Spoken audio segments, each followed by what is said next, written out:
ओम नमस्कार सभी यूट्यूब के दर्शकों को सादर प्रणाम। आज का विषय है कलह क्यों होती है और कलह के मुक्ति के उपाय। तो परिवार रूपी रथ के पहिए हैं पति और पत्नी। यदि इनके मध्य वैचारिक एवं शारीरिक संबंध अच्छे नहीं होंगे तो परिवार में कलह होना निश्चित है। पारिवारिक कलह गृहस्थ सुख को नष्ट कर देता है। इसके पीछे पति पत्नी के पारस्परिक संबंध का अच्छा न होना अथवा परिवार के अन्य सदस्यों के मध्य वैचारिक असमानता मूल कारण होती है।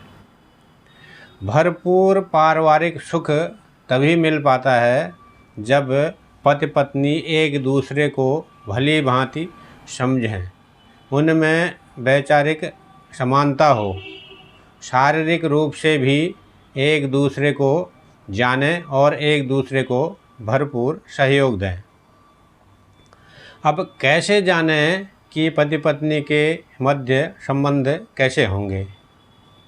तो जब आप यह जान जाएंगे कि पति पत्नी के मध्य पारस्परिक संबंध कैसे होंगे तो यह भी निश्चित कर सकेंगे कि पारिवारिक कलह होगी या नहीं। यदि आपके पास पति पत्नी अथवा वर वधू की कुंडलियां हैं तो आप पति पत्नी के पारस्परिक संबंध का विचार 5 प्रकार से कर सकते हैं। जैसे पहला है लग्नेश व सप्तमेश की स्थिति से। दूसरा जान सकते हैं लग्नेश जन्म राशि व सप्तमेश की स्थिति से। तीसरा नवमांश कुंडली के विश्लेषण से। और चौथा प्रकार से अष्टक वर्ग द्वारा। तथा 5वां प्रकार है मेलापक द्वारा, कुंडली मिलान के द्वारा। तो इस प्रकार ये 5 प्रकार से विचार करके आपसी संबंधों का विचार किया जा सकता है। और लग्नेश व सप्तमेश की स्थिति से पारस्परिक संबंध का विचार करते समय पति पत्नी के पारस्परिक संबंध का विचार करने के लिए कुंडली में 5 ज्योतिषीय योगों का विश्लेषण किया जाता है। लग्नेश सप्तम भाव में एवं सप्तमेश लग्न भाव में स्थित हो तो पति पत्नी के बीच उत्तम प्रीति रहती है।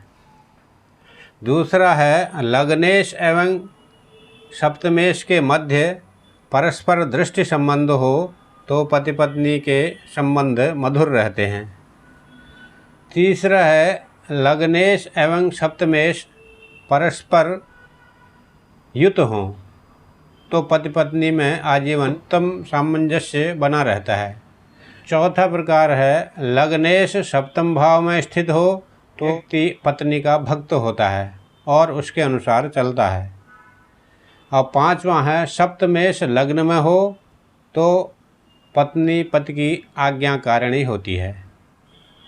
यदि इन योगों में से 2 या 2 से अधिक योग कुंडली में हों तो समझ लें कि पति पत्नी के संबंध अच्छे रहेंगे।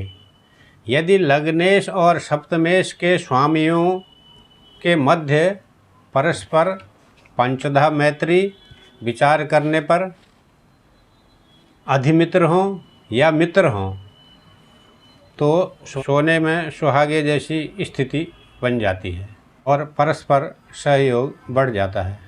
इसके विपरीत यदि ऐसी स्थितियां कुंडली में हों तो परिवार में परेशानियां, कलह, बाधाएं, संकट आदि आते हैं, जिसके फलस्वरूप अपमान, अपयश, मानसिक एवं शारीरिक कष्ट के साथ साथ आर्थिक क्षति उठानी पड़ती है और संतान का भविष्य भी अंधकारमय हो जाता है। जैसे लग्नेश एवं सप्तमेश परस्पर छठे, आठवें या दूसरे 12वें में स्थित हों तो गृहस्थ जीवन में परेशानियां आती हैं।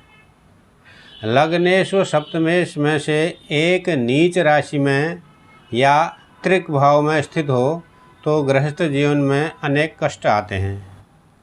यदि पति का लग्नेश अशुभ स्थिति में हो तो स्वयं की ओर से तथा यदि सप्तमेश अशुभ स्थिति में हो तो पत्नी की ओर से अनेक संकट उत्पन्न होते हैं। गृहस्थ सुख के लिए सप्तमेश द्वितीय भाग में स्थित होना उतना ही हानिकारक है जितना द्वितीयेश का सप्तम भाव में स्थित होना। लग्नेश, जन्म राशि व सप्तमेश की स्थिति से पति पत्नी के पारस्परिक संबंध कैसे होंगे, तो इस संबंध में लग्नेश या जन्म राशि स्वयं व्यक्ति का एवं सप्तमेश जीवन साथी का परिचायक होता है। यदि इन दोनों ग्रहों में मित्रता हो तो दाम्पत्य जीवन में कठिनाइयों का सामना करना पड़ता है। नवमांश कुंडली से स्त्री सुख एवं पति पत्नी के पारस्परिक संबंधों व जीवन साथी के गुणादि का विचार किया जाता है। नवमांश कुंडली द्वारा फल विचारते समय नवमांश लग्न एवं नवमांशेष का भी ध्यान रखना चाहिए। लग्नेश एवं नवमांश स्वामी में परस्पर मैत्री हो तो पति पत्नी के संबंध मधुर होते हैं, और यदि लग्नेश एवं नवमांश स्वामी में शत्रुता हो तो कटु संबंध रहते हैं और सम हो तो सामान्य रहते हैं। नवमांश के स्वामी अपने नवमांश में हो या स्वराश स्थिति अथवा उच्च स्थित हो और शुभ ग्रहों से दृष्ट या युत हो तो जातक श्रेष्ठ गुणों से युक्त व उत्तम स्वभाव वाला होता है तथा सुंदर स्त्री का सुख बिना परिश्रम के ही प्राप्त कर लेता है। नवमांश कुंडली में जो ग्रह वर्ग में वर्गोत्तमी या उच्च का होकर केंद्र या त्रिकोण में शुभ राशि में स्थित हो उस ग्रह से संबंधित समस्त सुख मिलते हैं और स्त्री व परिवार का पूर्ण सुख प्राप्त होता है। इसके अगर विपरीत हो तो व्यक्ति को उस ग्रह से संबंधित ऋणात्मक फल मिलता है और पारिवारिक सुख भी नहीं मिल पाता है। यदि नवमांश स्वामी जन्म कुंडली में स्वग्रही हो या 3, 5, 7, 9 या 10वें भाव में स्थित हो तो जातक को सुंदर, गुणी और भाग्यशाली स्त्री का सुख मिलता है। पुरुष या स्त्री की नवमांश कुंडली में सप्तम भाव में शुभ ग्रह अर्थात बलि, चंद्र, गुरु या शुक्र हो तो व्यक्ति को भाग्यशाली, सुखी व स्त्री पुरुष का सुख पाने वाले होते हैं। नवमांश का स्वामी पाप ग्रह हो, पाप ग्रह या क्रूर ग्रह से युत या दुष्ट हो तो व्यक्ति की स्त्री कलह करने वाली होती है और उससे निभाव मुश्किल हो जाता है। जन्म कुंडली का लग्नेश अर्थात लग्न का स्वामी नीच या शत्रु नवमांश में स्थित हो तो स्त्री के कारण कलह, कलेश, कष्ट आदि का सामना करना पड़ता है और विवाह आदि सुख कार्यों में बाधाएं उत्पन्न होती हैं। नवमांश कुंडली का सप्तम भाव पाप ग्रहों से युत या दृष्ट हो और उस पर शुभ ग्रहों की दृष्टि का अभाव हो तो व्यक्ति के जीवन साथी की अकाल मृत्यु की संभावना रहती है अथवा विवाह सुख में कमी रहती है। यदि नवमांश स्वामी पाप ग्रहों से युत हो या दृष्ट हो तो जितने ग्रहों से दृष्ट या युत हो उतनी स्त्रियों से कष्ट मिलता है या संबंध बिगड़ते हैं। इसी प्रकार स्त्री की कुंडली में पुरुषों का विचार करना चाहिए। किसी पुरुष या स्त्री की नवमांश कुंडली में शुक्र मंगल परस्पर राशि परिवर्तन करें तो उसके विवाहेतर प्रेम संबंध होने की प्रबल संभावना होती है। यदि नवमांश स्वामी जन्म कुंडली में छठे भाव में स्थित हो तो स्त्री को कष्ट या स्त्री संबंधी परेशानियां मिलती हैं। आठवें भाव में स्थित हो तो पारिवारिक कलह, कलेश एवं वियोग तक सहना पड़ता है। 12वें भाव में स्थित हो तो धन की हानि होती है और आय से अधिक व्यय होता है। नवमांश लग्नेश राहु या केतु के साथ हो तो व्यक्ति की स्त्री पति के विरुद्ध आचरण करने वाली, कलहकारी एवं कठोर वाणी का प्रयोग करने वाली होती है। नवमांश स्वामी 12वें भाव में हो तो व्यक्ति अपनी स्त्री से संतुष्ट नहीं रहता है। यदि नवमांश स्वामी पाप ग्रह हो और पाप ग्रहों से युत या दृष्ट हो तो उसकी स्त्री कटु वचन बोलने वाली एवं कलहकारी होती है। अष्टक वर्ग द्वारा पारिवारिक कलह का विचार इस प्रकार होता है कि आप जन्म कुंडली में यदि सप्तम व द्वितीय भाव में 28 या 28 से अधिक शुभ रेखाएं मिली हों और सप्तमेश व द्वितीयेश की 4 या 4 से अधिक अंक मिले हों तो पारिवारिक जीवन सुखमय होता है। यदि इसके विपरीत सप्तम व द्वितीय भाव में 28 से कम रेखाएं हों और सप्तमेश व द्वितीयेश को 4 से कम शुभ रेखाएं मिली हों तो पारिवारिक जीवन कलहपूर्ण एवं संघर्षमय होता है। शुक्राष्टक वर्ग में शुक्र से सप्तम भाव में 7 से कम शुभ रेखाएं मिली हों तो पारिवारिक सुख नहीं मिल पाता है और यदि इसके विपरीत 4 या 4 से अधिक शुभ रेखाएं मिली हों तो पारिवारिक जीवन सुखमय होता है।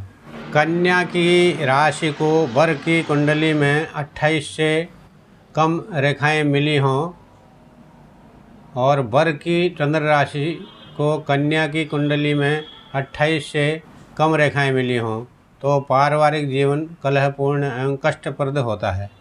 इसके विपरीत 28 से अधिक रेखाएं हों तो पारिवारिक सुख मिलता है। मेलापक कुंडली मिलान द्वारा पारिवारिक कलह का विचार। मेलापक अर्थात कुंडली मिलान करते समय कुछ ज्योतिषी सावधानी नहीं रखते हैं। कुंडलियों में परस्पर गुण मिलान करके मेलापक की इतिश्री कर देते हैं। मेलापक करते समय परस्पर कुंडलियों का भी मिलान करते हुए इन तथ्यों पर विचार करना चाहिए कि पति या पत्नी संन्यास तो नहीं ले लेंगे, उनकी कुंडली में तलाक या अलगाव का योग तो नहीं है, अल्पाय योग तो नहीं है, वैधव्य योग तो नहीं है। यह भी देखना चाहिए कि दोनों परस्पर एक दूसरे को सहयोग करेंगे या नहीं। इस पर भी ध्यान देना चाहिए कि वाद विवाद, झगड़े, आत्महत्या, हत्या, संतानहीनता, चरित्र से भ्रष्ट होना आदि से संबंधित योग तो नहीं है। विवाह पूर्व ही वर कन्या की कुंडलियों का विश्लेषण कर लिया जाए तो पारिवारिक कलह से बचा जा सकता है। सप्तम भाव, सप्तमेश, द्वितीय भाव व द्वितीयेश एवं लग्नेश व नवमांश लग्नेश परस्पर सुसंबंध न बनाएं, पाप ग्रहों से दृष्ट या युत हो एवं निर्बल हो तो पारिवारिक सुख नहीं मिलता है, अपितु कलह हो जाती है। पारिवारिक कलह से मुक्ति होने की सरल रीति उचित ढंग से मेलापक करना ही है। पारिवारिक कलह से मुक्ति के सरल उपाय। पारिवारिक कलह से मुक्ति के लिए इन बातों का ध्यान रखना जरूरी है। पहला है, विवाह से पूर्व मेलापक उचित ढंग से किया जाए और बताए गए योगों को कुंडली विचार के समय ध्यान में रखा जाए। दूसरा है पारिवारिक कलह से बचने के लिए गृहिणी को दूध उबालते समय ध्यान रखना चाहिए कि वह उबलकर बाहर न गिरे। तीसरा है प्रतिदिन आटा गूंथते समय 1 चुटकी नमक एवं 1 चुटकी बेसन उसमें मिला लें। और जो ग्रह कलह कारक हों उनकी वस्तुओं का दान अवश्य करना चाहिए। कुंडली के बलि ग्रहों के मंत्रों का जप करने से भी कलह से मुक्ति मिलती है। घर में उत्तर पूर्व या उत्तर पूर्व में अधिक भार हो तो भी परिवार में रोग कष्ट एवं कलह होते रहते हैं। इन दिशाओं से भार कम कर लें। रसोई घर में गैस के निकट पानी रखने का प्रबंध नहीं होना चाहिए और गैस सदैव दक्षिण पूर्व या दक्षिण दिशा में ही जलाएं। अतः अंत में यह कहा जा सकता है कि पारिवारिक जीवन कलहपूर्ण न हो, इसके लिए पूर्व में ही मेलापक करते समय दोनों कुंडलियों का विश्लेषण गहन दृष्टि से किया जाना चाहिए। और यह उत्तरदायित्व ज्योतिषियों का भी है जो कि उन्हें निभाना चाहिए। ज्योतिषियों को मात्र गुण मिलान करके विवाह करने की अनुमति माता पिता को नहीं देनी चाहिए, जैसा कि अधिकांशतः वे लोग करते हैं। उपाय तो मात्र कष्ट को कम करने का सहायक यंत्र है। उत्तम उपाय तो वही है कि मेलापक ठीक ढंग से गंभीरता के साथ किया जाए, जिससे पारिवारिक कलह हो ही नहीं।